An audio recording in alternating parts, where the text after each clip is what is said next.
Welcome to Policing with Difference. Today I'm exploring various identities associated with policing.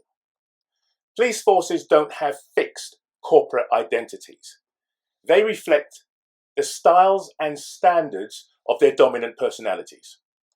Appointment to senior rank doesn't automatically imbue the rank holder with effective, influential leadership skills for all circumstances.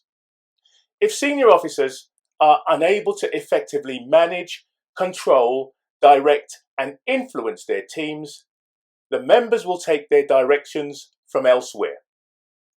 The Home Secretary, Police and Crime Commissioners, and police officers of National Police Chiefs Council are responsible for setting directives and policies. However, organisational change cannot occur until policies and directives are effectively communicated and implemented. This is the strategic gap. It is the difference between the objectives of senior managers and the actual performance by operational personnel. Ranks of sergeants and inspectors are the fulcrum for organisational change.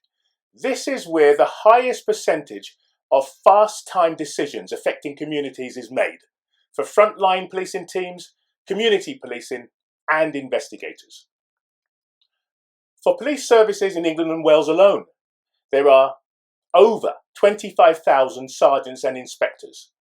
All of them need to be briefed, trained, and monitored to meet consistent national standards. This is just one of the barriers of many impeding organisational change. Internal roles and structures are, of course, far more complicated than can be outlined in just a few minutes. We return to this in the near future. Let's look at external identities. Violent crime is a major blight on society. It is essential that all police officers are competent in their contribution to what I describe as the harder face of policing when it's required. Combating dangerous and armed criminals is daunting. It requires effective, intuitive teamwork and, as far as possible, specific identification of offenders, followed by concerted efforts to arrest them. Understandably, firm bonds are formed amongst police colleagues, often referred to as a police family. Their foe or enemy is crime and those who commit crimes. So, returning to sergeants and inspectors, they have a core role, that is, to correctly focus teams on the right adversary, crime and criminals. Criminals from all backgrounds commit all types of crime.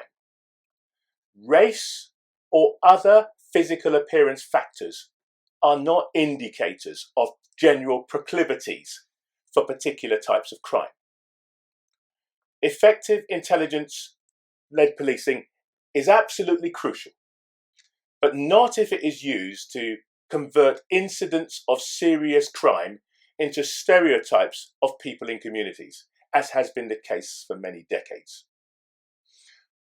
The divisive and for me quite repulsive term, black on black crime, is a pertinent example.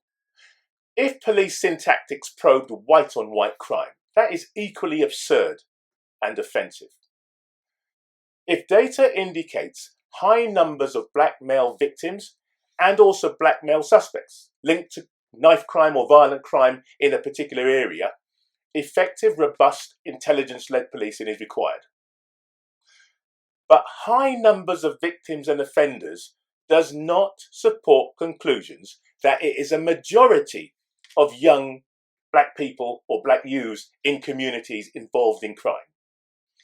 Intelligence-led policing should not result in strategies and tactics aimed at resolving crime by focusing intensive policing on a majority or all black youths, creating instances, for example, where youths who are more likely to be potential victims rather than suspects are then expected to be grateful if they find themselves enveloped in intensive and robust policing tactics. Stereotyping, and bias profiling is problematic. It results in misuse and abuse of otherwise vital crime prevention and detection tactics, such as stop and search powers. Outside of operational policing, stereotyping and bias sometimes results in toxic and abusive tweets and posts into cyberspace. These instances are aggravated when current or former serving police officers act as self-appointed spokespersons for police forces. What they actually achieve is further damage to corporate identity and reputations. I'll probe all of this further and also stop and search in the near future. See you next time.